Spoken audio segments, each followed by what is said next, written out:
As you can hear, my voice is a little raspy, and that is why these readings are so late. As soon as I was getting caught up, the girl got sick. So, if that isn't a sign that I need to slow down, I don't know what is. But I'm happy to be back with you all, as always.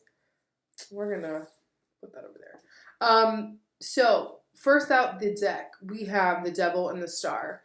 And I feel like this is the classic crux of like nothing, when it comes to living our dream life, when it comes to living our best life, when it comes to having heaven on earth, okay, we'll say, that I feel like can sometimes be our biggest fear. Like living up to our potential can sometimes be the biggest spiritual debilitator, because when you start to think like, oh wow, if I live up to my fullest potential, what kind of pressure is that going to put on me, or am I going to be good enough, or whatever. So sometimes we shrink ourselves down in some capacity, and I feel like the Devil and the Star is saying that the only thing in your way of living your dream life and living the essence in the path that you were placed on this earth to live is your fear of not fulfilling it completely, right? So it's like the fear is the same as what is actually going to be actualized once you step out of the window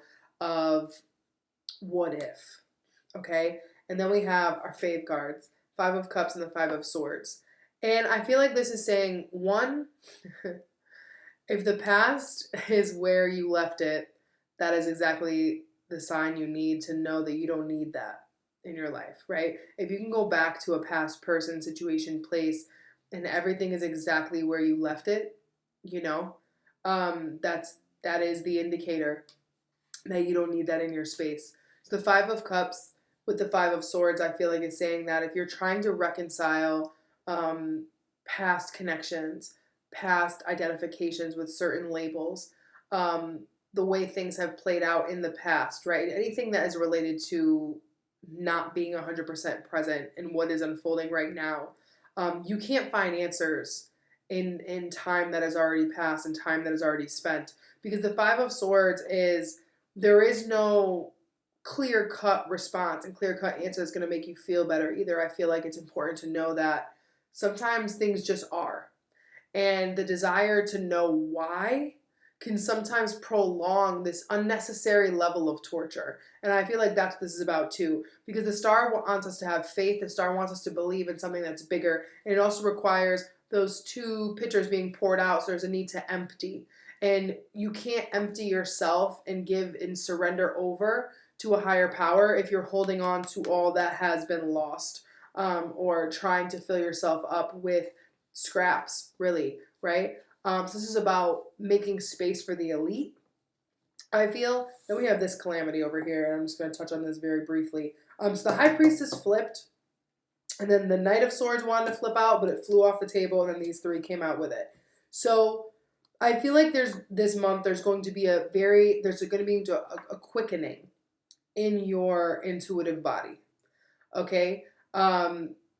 There's going to be a new sharpening of your perception of what is not being said and what is not being seen, okay? Because this is complete non-physical energy, things that can only be perceived, right? Kind of just like I'm getting kind of like the vibe of like mimes, how they touch things that aren't there, but because of their perception of the non-physical, it can give a tangible understanding, right? Because underneath that we have the Hierophant, the Seven of Pentacles, and the Queen of Wands, and this is saying that as you sharpen and come into a new understanding of the way that your intuition communicates with you and the way that your higher self communicates with you, the more that you'll be open to the commitment that is going to be required between you and spirit to actualize these dreams. And you won't feel like you're waiting for things to happen anymore. You'll realize that there is a time and a place, and that things are going to manifest on their time. And what they're really waiting for, what time is really waiting on, is you manifesting into this Queen of Wands, which is putting your intuition into action and confidently following that, okay? All right, my dearest Virgos.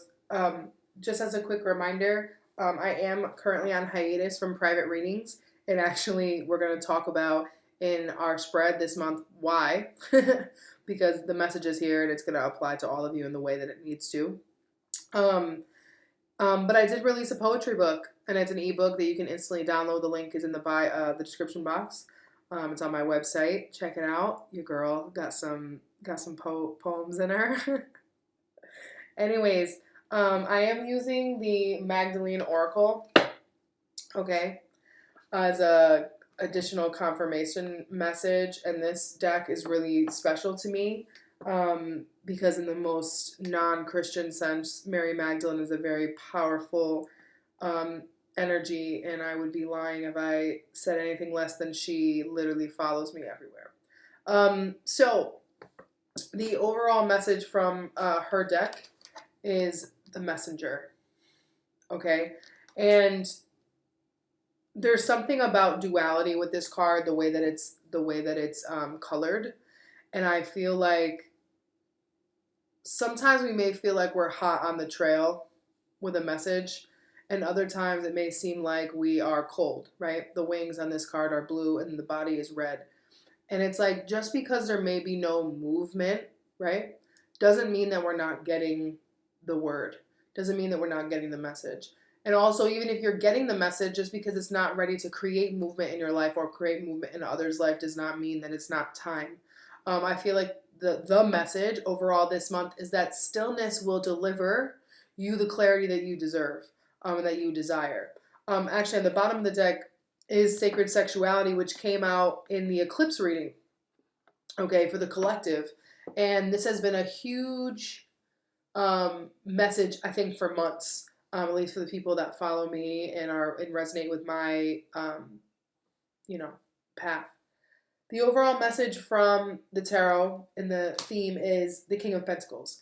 So there's a maturity here and also a little bit of a nudge outside of our comfort zone. Because the King of Pentacles, though very astute, though very learned, he does get a little stuck in his ways. Now, I feel like this energy is going to benefit you for the most part.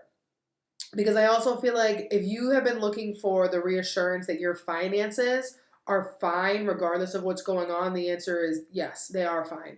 But you're needing to learn a different way to approach them, to be able to expand your life path, your spiritual path, and your career path, and how those fuse in one another going forward. Because the difference between the Queen of Pentacles and the King of Pentacles, the King looks out over his coin. He knows that he doesn't always need to have his eyes on his money and the ways he makes his money in order to figure out everything that's going on, right? He has his eyes on his kingdom. So he has a broader perspective. The Queen of Pentacles has her eye on the coin. She's about daily tasks, okay? So the overview right now is that all is well.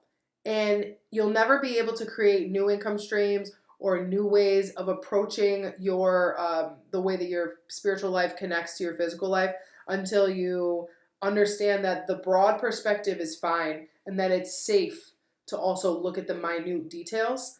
What we're being asked to leave behind moving into February, we do have the Five of Cups with the rune Strength and the Ten of Wands. Who wouldn't want to leave this energy behind, honestly? What I find fascinating about this is I feel like with the Strength rune on the Five of Cups, this is saying that you no longer have to identify with struggle and with the parts of your life that required you to really pick yourself up out the dirt.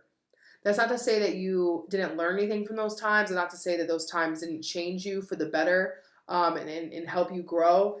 But you don't need to identify as someone who struggles, who can come through the mud and come through and get through anything.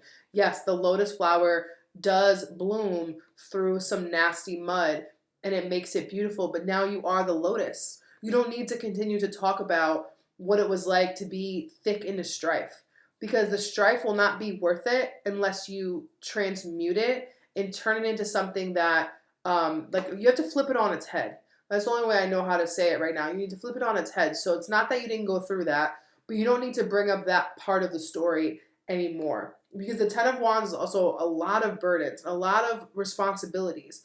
And yes, the past made you stronger. Yes, everything, all the disappointment and struggle and the proving of yourself and and having to go through difficult times, especially financially and physically, they made you who you are, in the sense that they made you strong and they made you resilient and they made you, understand your power and what you can get through. But that doesn't mean that if you're not being emotionally and spiritually challenged in a very overt way, that you're not growing and that you're not strong and that you're not pushing through more. So I feel like it's important to remember that, especially on this journey, our first or second awakening to our power may have been heartbreaking, and it may have been devastating. We may have lost our job. We may have lost our partner. We may have had a wake-up call that we were in an abusive relationship, or we had an addiction problem or something like that. But they don't have to continue to be slaps in the face. And if you're looking for a slap in the face in order to awaken to your power, I feel like you're going to cut yourself off at the knees, because you deserve to walk, not to crawl. So, and if you've been used to walking, then you deserve to run. You know what I mean? And the messenger has wings. Why not fly? Why not fly to your next destination? So don't feel the need to hold on to detrimental situations in order to feel your power. You are powerful just by the fact that you lived through them, period. And you took out the lessons and you move forward. The door that's now open that was once closed, we have the Chariot with the Two of Swords. And on the Two of Swords, we have protection. So sometimes we don't want to make decisions because it just seems easier, right? Because both of these, the Chariot wants to move forward, but even in its best day, it does move on the slower side. It is cement, and it's a very emotional card, right? If we're talking about Cancer energy, especially wherever Cancer rules in your astrology chart, we're talking about what makes us feel at home and what makes us feel nurtured, right? The moon, the mother. So with protection on the Two of Swords, I feel like you maybe be trying to protect yourself on making the wrong choice, especially in how to move forward from either something that you were connected to emotionally. I don't mean romantically, I just mean emotionally, like you were emotionally embroiled in this energy, and especially spiritually, okay? And usually spiritual things do hit on our emotional body as well. If you want to move forward with clarity, right? Because the Two of Swords definitely doesn't allow us clarity. We do have a mask on our eyes. It's going to be important that you feel like you don't need to function in a modality that requires protection. And that's not to say that in the most general sense, protection work isn't worth it or something. I think we're all different and we all have our own beliefs on that. I personally don't subscribe to protection work.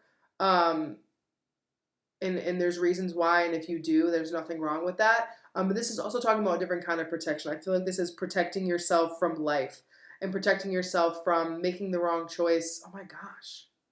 All right, so I'm sitting in front of a window, and obviously, well, not obviously, but I live in the Northeast of America where it's cold right now, and I just saw one single particle from like a dandelion, like when you blow it when it's white. One single particle of it float by the window. And there are none of those on the ground. Wow. Okay. So, even though it may not seem like you're in the correct conditions to float and to be at ease and to flow with life, don't let that fool you. Okay? Who are you to say what the conditions are and are not conducive to? Okay, Spirit believes in miracles, and therefore you have the power to believe in miracles. And I feel like it's important to know that the messenger can come packaged in any single different package, that it wants to. So to be really open-minded right now as well. So be open-minded in terms of what's possible for you if you're just willing to move forward. Move forward in what feels good. Move forward in what resonates with you. Move forward in something that on some level scares you a little bit, right? Makes you a little nervous, but that good kind of nervous, right? We're not talking about putting ourselves in harm's way. I feel like there is a need a little bit to take a chance, but not a chance on somebody or something per se. I feel like it's just taking a chance in not being as cautious as you normally are. Your current energy as it relates to all of this, in your head, we have the Knight of Cups. In your heart, we have the Queen of Pentacles with the Five of Swords. And the rune there is female. And in your foundation, we have the Seven of Cups. So Virgo hates nothing more than things not being cut and dry. God forbid. God forbid. But what's interesting is your head, I feel like, is more prepared to deal with everything mentally. You're more prepared to deal with everything than you are physically and emotionally, which is interesting. But I feel like it's beneficial, being that you're mercurial in nature. So the Knight of Cups in your headspace is saying that when you take the path of love and you take the path of creativity and you take the path of ease, right? Because the Knight of Cups takes his time. He wants to stop and smell the roses. He wants to enjoy every little facet of life. And when you have a loving conversation with yourself, a loving open dialogue with yourself and the people that you meet and the people that you engage with, you just have an overall kind approach to your surroundings. Things get easier. So I feel like this is important to have a empathetic dialogue, first and foremost with yourself. With the Queen of Pentacles and the Five of Swords in your heart space, and we had both of these fives repeat themselves from the opening. With the female card, or excuse me, the female rune, especially because the overall energy is the King of Pentacles, I feel like this is having to learn how to trust your feminine energy, right? Regardless of your sex or your gender, your feminine energy in its use, right? Because the Five of Swords is a lose-lose situation, right? Nobody wins. It's just one person wants to one up the others, and it's just like a disagreement, blah, blah, blah. So the Queen of Pentacles being you in the heart space is, I feel like you're still not quite on the same page as your soul and of your higher self as to how valuable you are. There's something here about the way that your feminine energy functions that you don't quite yet feel is as good or valuable or applicable or, making this, it's like you have hidden talents, right? That you haven't quite learned how to monetize or use. And they're going to be, the level of which you are aware of these talents is going to depend on your how tuned in you are to your own energy. Because with the Seven of Cups in your foundation, I feel like you have a lot of ideas about how you could apply yourself, but none of them really make sense to you. They're too abstract. And I feel like Spirit is saying, especially if you tend to be claircognizant like myself, keep just taking those nudges and make sure you're journaling, make sure you're writing down the things that you get. Because if you keep trying to figure things out, like make 100% sense of things and make things solid, it's going to be harder to determine what is what. Because at the root of everything, you're having a lot of different paths in packaging of your skill presented to you because you're trying to ground everything right now. But things have to trickle from the head to the heart and then into the root in this case. So instead of like trying to package up and label your skill or label what's coming next for you, it's going to be really important that you let things flow and just listen to the messages that you receive intuitively. With that being said, like for example, I'm taking a break from taking clients privately. It's not because I don't love reading for clients. It's because I can tell that my work needs to change and it needs to be altered. And I don't know how. And yes, that unsettles me. Yes, because we have all this Pentacles energy, I wonder if I'm going to mess up my money taking a break, right? We have all those concerns. We're all human, right? We're all spirits moving through a human vessel on a very human third dimensional plane. But if I don't take the break and sort through this energy, how am I ever going to know what message I'm supposed to bring forward and what my message is right now, So this is all about having presence and allowing ease. And we're going to get into that money stuff right now because Spirit's advice for you is death with the Four of Pentacles. Now, the Four of Pentacles, we do have the rune wealth. So I feel like there does need to be a shift in the relationship of the way that you identify with your finances, especially the way that you tie your value and how skilled and valuable you are with how much money you have. And that's not to say that they don't coincide at times. Obviously, when we have certain skills, we can make more money, and I mean that in the broadest sense. But to literally tie them together at all times can be extremely detrimental over time, because then you're just, if you look in your bank account and things aren't where you want them to be, you can feel like you're not worth it. Okay, so death is a necessary surrender and a transformation that's coming whether we like it or not. So if you're also attached to having, because the Four of Pentacles isn't even like an abundance of wealth. The Four of Pentacles is like just enough to feel secure and safe, right? And that's kind of like a blocked root chakra type of issue, where we're always used to having just enough to get by. So if you have, again, if you have a very strong identity with struggle, especially the way money is related, or you fear that taking chances on yourself or taking creative chances on yourself is going to ruin your money, or you're never going to get paid for your gifts, I feel like that is something that you need to work out in your own spiritual practice, whether that be through tapping. I don't do tapping, but I hear it's fantastic. I do a lot of dream work. If you have vivid dreams, I would ask for clarity through your dream space, because you deserve to have more financial flow, and that's what is coming in March and the coming months. I've been saying for a while that I felt like the Pisces full moon, which is coming up in March, was going to be a huge pivotal point for Virgo. And in February, we're having our Virgo, not the Pisces full moon, the Pisces new moon, but the Virgo full moon is coming right at the very, very beginning of Pisces season. So it is coming this month. So I would say stay present, keep yourself aware, and if you are used to penny pinching, or your relationship with money brings on like strife and anxiety, but you're being given the opportunity to look at things a little bit differently or make money in a new way, I would really consider it. Okay, because going into the month of March, we have the Six of Pentacles with the rune Standstill and the Six of Wands. So I actually really like the Standstill rune on the Six of Pentacles. So I feel like this is stable. So this is saying that, you know, in my opinion, this is saying that there are new income streams coming and new ways of earning wealth, where your intrinsic value you will be compensated for it. Okay. And what you give out, you will get returned back to you in exactly the value that it's at. So if you're concerned that you're not being paid enough, or that if you offer something that it's not going to be good enough, or you're not going to make any money off of it, or people aren't going to understand why it's valuable or why it's worthwhile or why they would pay it or whatever, I feel like this is saying that you don't have to worry about that. I feel like it is stabilizing, because though standstill may seem like stagnation, we have it coupled with the Six of Wands, which is saying that you're going to be successful and that people are going to be noticing you and the efforts that you put out.